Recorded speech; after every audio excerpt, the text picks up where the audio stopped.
simbiosis amensalisme. Selamat menyaksikan. Pemateri pertama akan disampaikan oleh Tiara.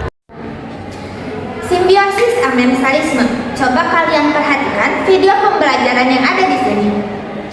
Di video ini terdapat pohon pinus yang mengeluarkan zat alelopati. Apa itu zat alelopati? Zat alelopati merupakan senyawa yang bersifat racun yang dikeluarkan oleh pohon pinus. Nah, itu menyebabkan tumbuhan-tumbuhan yang tumbuh di sekitar pohon pinus akan mengalami kesulitan pertumbuhan. Jadi, di sana dapat kita simpulkan, jikalau tumbuhan-tumbuhan yang tumbuh di sekitar pohon pinus akan terhambat pertumbuhannya. Berarti itu merugikan dong. Dan pohon pinus tidak merasakan kerugian maupun keuntungan. Jadi netral. Jadi itulah salah satu contoh simbiosis amensalisme. Materi kedua akan disampaikan oleh Ferdia. Pengertian simbiosis amensalisme. Simbiosis amensalisme adalah jenis hubungan antar makhluk hidup yang satu organismenya dirugikan, sementara organisme lainnya tidak diuntungkan atau dirugikan. Pemateri ketiga akan disampaikan oleh Dedi. Contoh yang pertama, ada pohon besar menaungi tanaman kecil, menghalangi sinar matahari yang dibutuhkan untuk tanaman kecil tumbuh. Sedangkan pohon besar tidak berpengaruh karena langsung tersorot oleh sinar matahari. Sementara tanaman kecil kesusahan untuk tumbuh karena terhalang oleh pohon besar. Pemateri keempat akan disampaikan oleh Deva. Contoh kedua, sapi, ayam, dan rumput. Sapi dan ayam yang berjalan di atas rumput akan mendapatkan kerugian, yaitu akan mati atau bahkan sulit untuk tumbuh. Sedangkan sapi dan ayam tidak akan mendapatkan kerugian maupun keuntungan. Pemateri kelima akan disampaikan oleh Selva. Ciri-ciri simbiosis amensalisme. 1. Salah satu organisme mengalami kerugian. Kedua, organisme lain tidak terpengaruh sama sekali. Ketiga, terjadinya secara alami, kebanyakan terjadi kepada tumbuhan. Keempat, senyawa alelopati pada tumbuhan merupakan faktor utama simbiosis.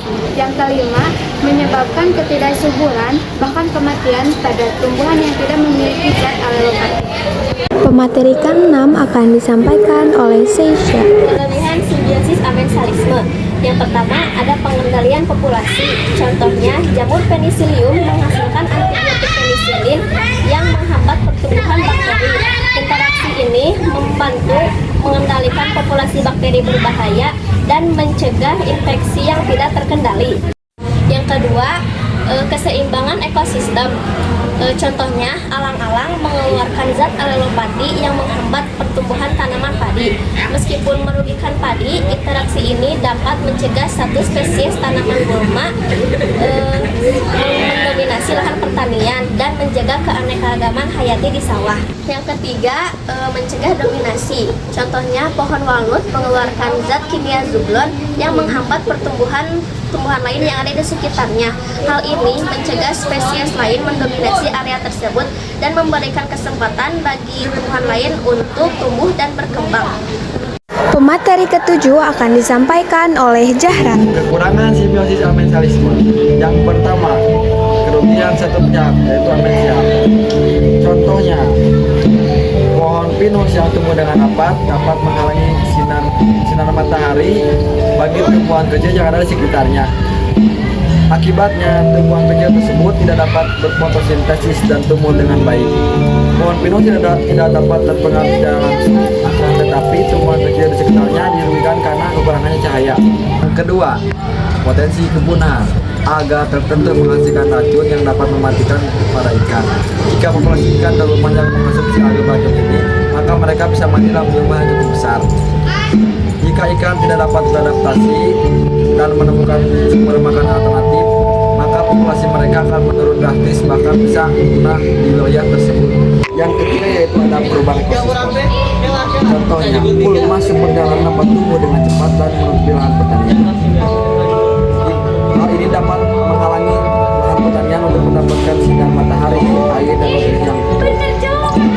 Akibatnya hasil panen menurun. Jika goma tidak terkendali, maka hal ini dapat mengubah ekosistem petani secara keseluruhan maupun dan merugikan para petani. Kesimpulan akan disampaikan oleh Rifa. Jadi kesimpulannya adalah simbiosis amensalisme, contoh interaksi antar spesies yang menarik. Terkesan merugikan, namun amensalisme dapat membantu menjaga keseimbangan ekosistem.